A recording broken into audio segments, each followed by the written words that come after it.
Do the Titans have a miracle left in them in what has been a magical season to this point? If they do, they need it now. Christie kicks it high and short.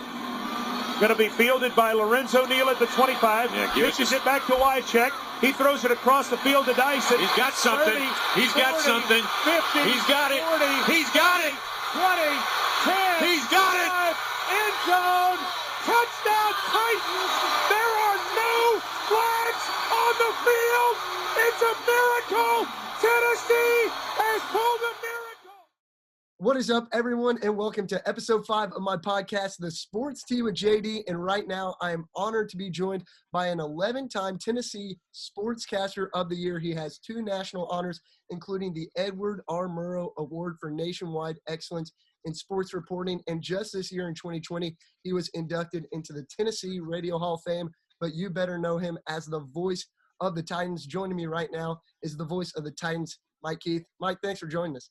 Jackson, it's my pleasure. Thanks for having me on. Yeah, and so you just this year been inducted into the Tennessee Sports Radio Hall of Fame, and then back in your time back in 2000, 1999, and even a little prior, you started with the Titans. But first off, your most famous call, which ESPN ranked as one of the top 10 best radio calls in American sports history. I'm sure you've been asked about it near 10,000 times. Fox 17 did a great report on it a couple years back, and you were famously known for the Music City Miracle call back on January 8th of 2000. What is maybe something about that call that people wouldn't otherwise know if you weren't on the show today? Were you even born then? I was just over 8 months old. So Okay. I see that's the part of it that's really interesting is so there are probably 2.4 million people who claim to have been there. Some of them were too young to have been there. I know it, but everybody wants to have that moment with the Music City Miracle because they remember their own moment with it. And that's still the coolest thing. Now, some of them, it's like, oh, I didn't leave the stadium. It's like, yeah, some people did. I know they did. A lot of people left. George Plaster, who was on your show last week, admits he left. And to his credit, he admits that he left. Not many people will admit it, but some people did. I think what jumps out to me about the play itself is once it unfolded and once it became a play with its own name and became one of the most famous plays in NFL history, certainly NFL postseason history. I started studying it a lot and talking to everybody who was involved with it in one way, shape, or form. What it comes down to is the play should have never worked, ever. First of all, they had never practiced it with a squib kick, ever. Or they had only practiced it with the squib kick. Let me say it that way. And so when the ball went up in the air, nobody knew what was going to happen. The second thing is Derek Mason was supposed to be the guy who ran back the kick. His backup was Anthony Dorsett. And then the guy who was supposed to get the ball was Ike Bird when they were out. And none of those 3 people ended up with the ball.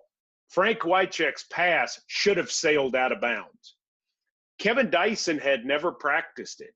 And Ike Bird told him going on to the field, make sure you drift backward because I might throw the ball back to you for a second lateral. And so that was the only reason Kevin backed up. That's the only reason he was there for Frank's throw. That play should have never worked, and yet it did. And yes, it did. And before the kickoff, you said if the Titans need a miracle, they need it now. And then after the touchdown, you're saying it's a miracle, it's a miracle. Had that word been in your head, or what made you say that before the kickoff? Dumb luck. Yeah. You've heard about the blind squirrel that finds the acorn? That's what happened. I'd love to say I planned it. Somebody asked me the next day, a reporter, now, had you planned all that? It's like, no. None of it was planned. It was completely spontaneous. I'd actually had an awful broadcast. I'd had a terrible broadcast, like the worst of the year. I'd made so many mistakes, and I'd gotten so frustrated with myself, and I was just trying to keep everything simple. So I said, do the Titans have a miracle in what has been a magical season to this point? If they do, they need it now. And I thought people would make fun of that. I thought, oh, that's too goofy and, too over the top. But it was true. I mean, if we'd had a magical season, we'd gone 13-3 and opened the new stadium and sold out every game and hosted a playoff game, and we had just blown that game. We had that game won and we blew it. And so, I mean, we did. We needed a football miracle, and we got it. And dumb luck. I mean, I still largely have the job to this day because of that play, because it cemented our organization with this fan base. And because I was there at that time, it helped me to cement what I did as part of it as well. I mean, I was just so fortunate. There's no other way to say it than God was looking out for me. It was clearly something that was meant to be for me. And it's always left me very humble, because there's no good reason that it happened. There was nothing that I deserved, or I wasn't this brilliant young broadcaster who was on the way to becoming someone who changed the landscape of the business. I was just the guy there calling the game, and I'd had an awful day. And so it changed my life in a lot of different ways. It made me look at my entire life very differently, because sometimes bad things happen to you, Jackson, and you say, why me? And then at other times, good things happen to you, and you say, why me? And, for me, it was a lot about faith and a lot about a God thing, because it's like, ooh, there's something bigger at work here, that I happen to be the one sitting in the chair, and that the other three broadcasts, the Bills broadcast, the national radio, and the national television, their calls of the play basically weren't usable. I mean, and so ours was, and we happened to be home radio, and it's like, why does that happen? I think I know. Yeah. And in that moment, did you realize just how big of a moment that was? Nope. I had no clue. Thought it might be overturned. Initially, when I saw it, I thought it was a forward pass because of the angle I was at. And then when you saw the replay, you realized it was a backward pass right away. But you still thought it might be overturned. And then when it all happened, you're just like, how in the world does this go on? Well, so we leave the game, and we're just so happy the Titans had won. I had heard us play the call back 30 minutes after the game, and I was really in a horror, because my thought was, what did I say? I didn't even remember what I said. And when I heard it, I thought, okay, it's accurate. I mean, Neal caught the ball, Wycheck, Dyson, touchdown, whatever. So no matter what you do, the call, I worked for a guy named John Ward at Tennessee, and his whole thing is, was the call right? The call was right. So you live with whatever it's going to end up being in terms of the fans' opinion, because as long as it's right, you can live with that. And so then we went out to eat afterwards. We went to Chili's at Cool Springs. And sitting at Chili's at Cool Springs, there's always a TV on in the bar at all of those different kind of restaurants. And they always have the sound down. And for some strange reason, they had the sound up. And they played the call. They were playing it on TV. And my buddy Cody Allison said, this thing may be big. Cody's a lawyer. And so we talked after the game. He said, that whole Music City Miracle thing, because I said that to a kid on the postgame show. He said, I'm 9 years old. He called in the postgame show. We took calls at that time. And he said, I said, I can't believe what I saw. And I said, well, today will always be the day that you will remember you saw the Music City Miracle. And Cody said, after we were leaving, he goes, we need to trademark that. I thought, that's, maybe a good idea. And then I thought to myself, no, I don't want to trademark it, because, and the league, of course, trademarked it like that, because I knew I would have been in a fight with the league. And I liked my job too much. I didn't want to get in any sort of legal battle. And B, I knew after it started to kind of take over the way that it did, that it was going to be such a special moment to people, and that I was so lucky to be there. Honestly, I didn't care about the money. I didn't care about financial gain in that instance, because for me, it was more about you sign up to call games and you pray that you'll get a moment like that. If they'd have told me in 1999 at the start of the year, you can give up your whole salary to call a moment like that, I would have done it. I'd do it now. Because if you love what you do and you get into this for that reason, then that's really what it's all about. And so probably would have made a couple bucks had we trademarked it. But I think it's one of the big reasons I still have my job right now, because it set me up very much as the voice of the franchise at that time. And there have been a lot of other great moments, and I've been so lucky to be able to call them and to be able to be the voice of the franchise. Good thing. Good thing. And that was January 8, 2000. And now 2 decades later here in 2020, you've been the sportscaster for the Titans for over 20 years. What have some of those other moments been? Because you mentioned there have been other great moments. We're coming off just this past year, an AFC championship journey that was very unexpected, to say the least, making it as the final wildcard team. Maybe some of the moments in the past 20 years, are there any that live up to a little bit of the hype, such as that one? The New England game in January. Because it's funny, Jackson, I was preparing during the course of the week. And if you asked me to do predictions, or make a bet, I would lose my shirt, because I'm normally wrong. But during that whole week, I thought, we're better than New England. We have a better team. Right now, this team with Ryan Tannehill, even though the record's not as good, we're better than they are. And that happens during the course of an NFL season. It's really 3 or 4 different seasons all within one. But when you get to the end, you say, we're 7-3 with Ryan Tannehill. And if we go beat them, I don't think this is an upset. But then you take out this team against that team, X versus Y, and you say, these are the Patriots, the 6-time world champions, the defending world champions, Brady, Belichick, playing in Foxborough, Saturday night, home crowd. So there's this part of you that thinks, we're better, but can we actually win this game there?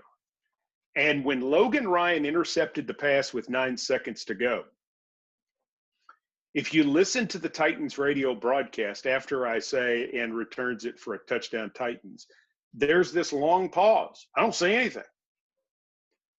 And that is me just as a sports fan realizing we are eliminating the Patriots tonight in Foxborough. I was there when they beat us 59-0. I was there when it was -5 degrees and they beat us in the playoffs. I've seen it, and to have that experience was every bit as special as the Music City Miracle game, because for you, Jackson, for my son, Matthew, who's your age, for my son's friends, for people just a little bit older than you guys, you don't really have a Music City Miracle as Titan fans. And so this was your Music City Miracle. Then beating Baltimore the next week, that was your Music City Miracle. So this experience we just had this past January is just number 2 on my list. Baronis' 60-yard field goal to beat the Colts was an incredible experience in 2006. Vince Young to Kenny Britt on the last play of the game, driving 99 yards to beat Arizona at Nissan Stadium. Winning over Kansas City with the blocked field goal on the last play of the game in 2019. I mean, there have been a bunch of them. There really have been a bunch of great wins over the years. We've done 437 games on Titans radio, and I can't tell you that I can remember every single one of them because preseason's included in that. But there have been a bunch of memorable ones. It's been quite an incredible ride so far. Indeed, it has. And then the Titans, like you were saying this past season, 2-4, they switch out Tannehill for Mariota. What to you was the turning point of the season? Because I think a lot of Titans fans are like, all right, what was the moment? Because you have the moment where we knock off the Chargers on a goal line stand and have the fumble at the goal line. And then you move on from that. You're 4-4, and then you're getting through the season, and then you play the Chiefs. And that game, Chiefs, Patrick Mahomes comes back, and then the Chiefs, we have the Adam Humphries touchdown with 23 seconds left, I believe. In that game, after you get the touchdown, they go back, and like you said, Kalu blocks the field goal, and the crowd's going crazy. And that moment is very remembered from this past season. But what was the moment? Because even if you fast forward, the Colts game, we've never really had good luck versus the Colts. We go to Indianapolis, and then we block the field goal, which would have given them the lead, and don't just block it, but we return it for a touchdown. So this past season had so many spectacular highlights and moments. You have that. You have the Chiefs game. You have the Chargers goal line stand. You have the playoffs. What was the turning point for you for this past season of Titans football? Putting Tannehill in the lineup. When we're 2-4, I think what's really got me at that point, Jackson, is I'm watching this team practice. I'm spending time studying the ball club, and I'm just thinking to myself, this is a good team. And the quarterback play just wasn't very good. I mean, Mariota just wasn't playing well. A lot of the sacks, if you went back and watched the tape, a lot of the sacks came because he held the ball too long. Guys were open. The play calls were good play calls. We had things in place. The defense was playing well. Special teams was playing well. And so you're saying to yourself, it's one thing. And it was really hard because Mariota was a favorite of everybody. He's a class act. He's a nice person. He has talent. He had played well in the past. For some to say Marcus Mariota was a huge bust who never showed anything, I mean, that's not true. He made plays. He won playoff games. He made things happen. But somewhere along the line, he kind of, it just stopped working. And when they put Tannehill in, and suddenly the offense gave the defense a break, and suddenly more and more guys got involved in the offense, and suddenly there were more holes for Derrick Henry. There were big plays in the passing game that took advantage of people crowding the line of scrimmage. It was statistically the best quarterback play that we had since Steve McNair won the MVP in 2003. 16 years. Wasn't my opinion that it was the best quarterback play. It was statistically the best quarterback play. And I think that was the difference. That's why I'm glad Tannehill's coming back. Yeah, and talk about the playoffs. So we get into the playoffs with a 9-7 record. The Steelers kind of do us some favors there to get us into that spot. You talk about beating the Patriots 20-13 in Foxborough. Belichick, Tom Brady, knock off the dynasty. Then comes the 14-2. End the dynasty. In the dynasty, yes, because now, obviously, Tom Brady on the Buccaneers and lots of stuff going on. So the Tennessee Titans in the dynasty, and ironically, the last pass for Tom Brady was a pick six from Logan Ryan. So you have that moment happen. The Ravens game, 14-2, you go from Tom Brady to Lamar Jackson, two elite quarterbacks on two completely different levels of play. And we go into Baltimore, who back in the early days of the Titans, Baltimore had to have been the top rival of the team. Talk about what that was like for you since you've been there since day one to knock off the Ravens in Baltimore. Well, to eliminate Baltimore in a situation where they're the number one seed and all they have to do is win 2 home games. For those of us who had been with the Titans for 15 or more years, that was more special than beating the Patriots. To the people on the outside and the new people in the organization, beating the Patriots was more special. But knowing that they cost us what I believe would have been Super Bowl championships in 2000 and 2008, to go in there and do to them what they did to us was incredibly special. And to do it the way that we did it, really a fantastic game plan by Dean Pease. We gave up 6 million yards in that game, but only 12 points. Offensively, we ran with abandon, which you don't do against them. We took advantage in the passing game. The big play to Khalif Raymond is the one that jumps out. We played Titan football in their place on Saturday night with the whole world watching for the second week in a row, with the national television audience expecting us to get taken apart. They thought we were a sacrificial lamb in Foxborough and in Baltimore, and we won both games. It's a great feeling. It was a tremendous feeling. The week after that game, my face hurt from smiling so much. I think mine did too. I was at the 2008 Baltimore Ravens divisional game, and I think I was 9 years old, and I still remember just leaving that game. 13-10, I believe, was the score, but just a close, hard-fought battle. But then I'm screaming in my room watching this game with my family as we take down Baltimore. And then my grandmother actually surprised my two brothers and my cousins and I with tickets to go with my aunt to Kansas City and stand out in the 12-degree weather, -2 wind chill. And me and my cousins were right in the middle of the end zone with all the Kansas City fans and got to experience that game. Maybe talk about that. I know the Titans didn't win, but Kansas City goes on to win the Super Bowl. Tennessee has a 17-7 lead. They really do play a solid first half. Patrick Mahomes has that big touchdown run that really, in my opinion, swung the momentum of the game in the Chiefs' favor. Talk about that game and then maybe just what the season meant for the Titans to get to the AFC Championship game like that. Well, it's a great thing. I mean, you get to the Final Four, it shows what you're all about and it shows what you're capable of. Now, it doesn't guarantee you anything going forward, but it gives you an opportunity to be within one game of the Super Bowl. When we were up 10 in that game, I don't know about you, but I never thought we were safe because of Mahomes. And when he got hot and when he had the run at the end of the first half, I think everybody knew we were in bad trouble. Because what he was doing, we had his first reads defensed.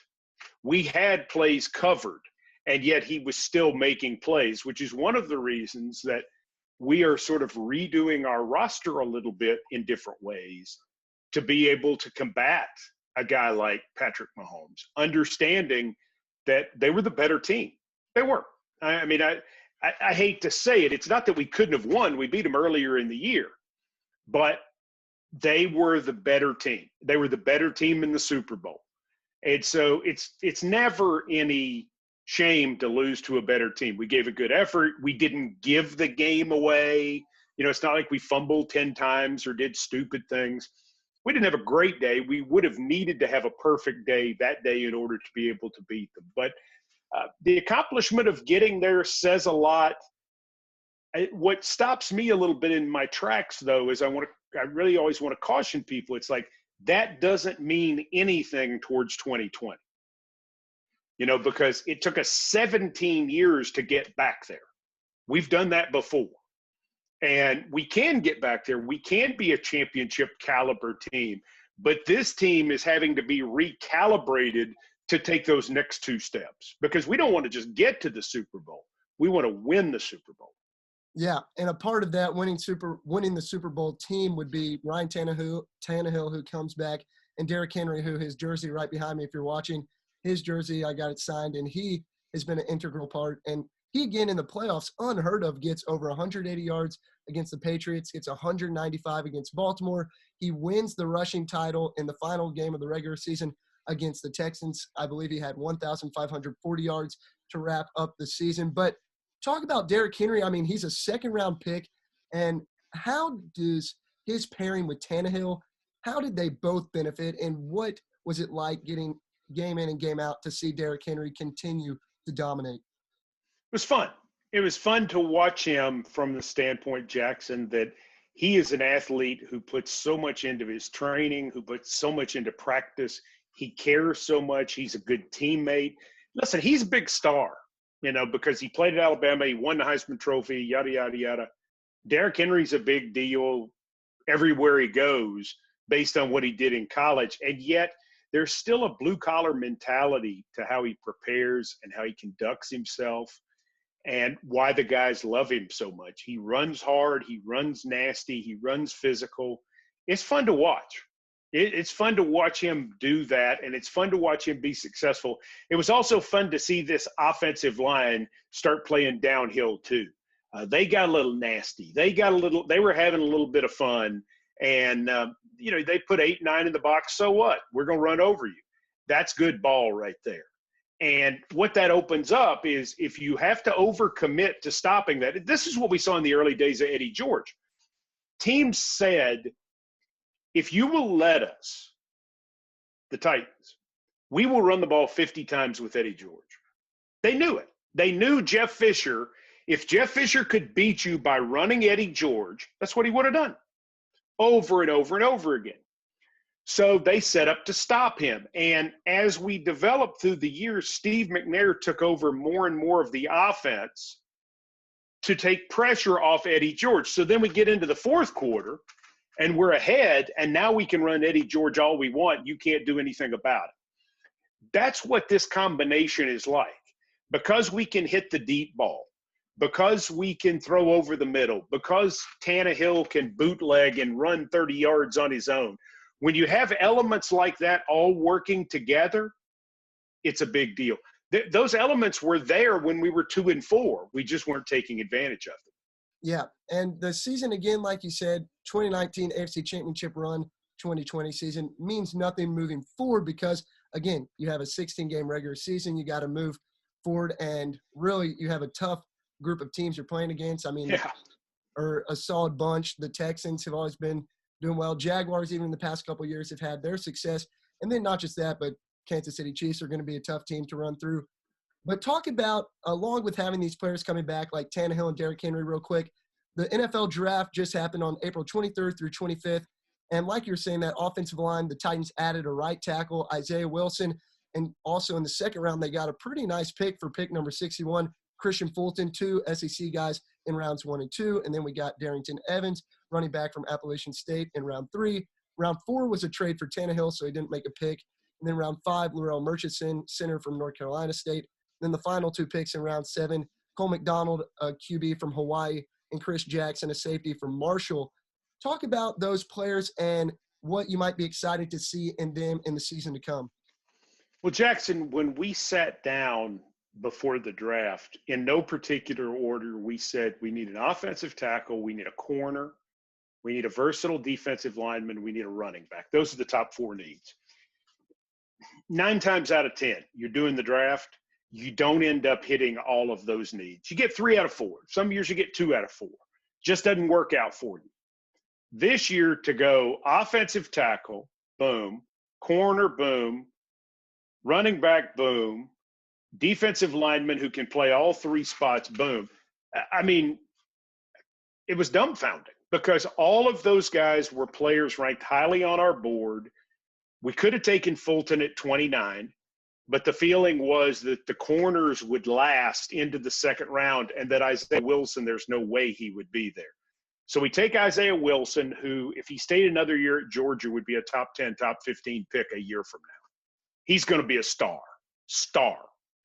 And then Fulton somehow falls to 61, and you're like, it's like Samari Rolle falling to us in 1998 in the second round. That's what I think about when we get Fulton.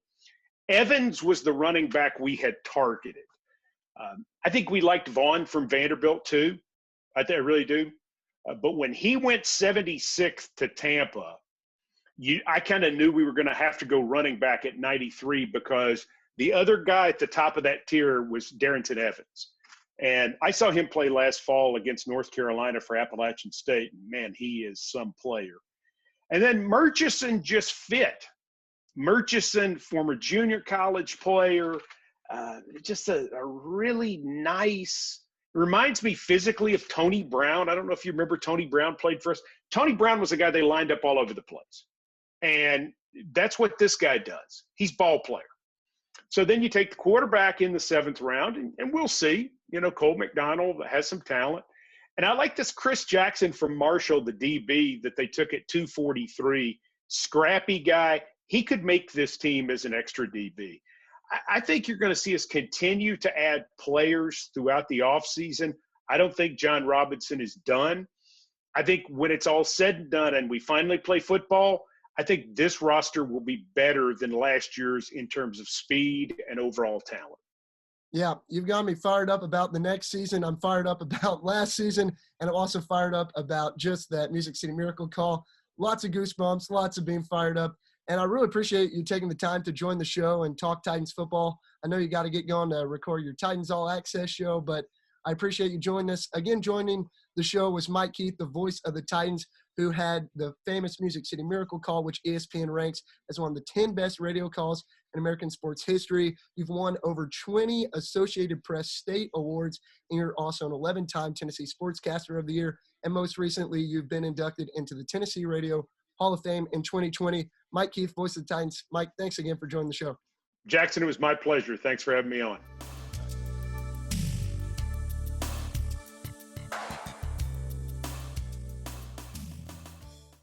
Thank you for tuning in to episode 5 of the Sports Tea with JD. My name is Jackson Duncan. You can find me on Instagram and Twitter at JacksonDuncan22. You can also find the Sports Tea account on Twitter at the Sports Tea and on Instagram at the Sports Tea with JD. New episodes will be releasing Tuesdays at 9 a.m., so make sure you're on the lookout for episode 6 next Tuesday at 9 a.m. on Spotify, Anchor, and YouTube. My YouTube account, Jackson Duncan, and then just search the Sports Tea with JD. And if you haven't seen episodes 1 through 4, you can find them on YouTube, Spotify, Anchor, or any of my social media accounts. And I hope you enjoy all the content and more to come on the Sports Tea with JD.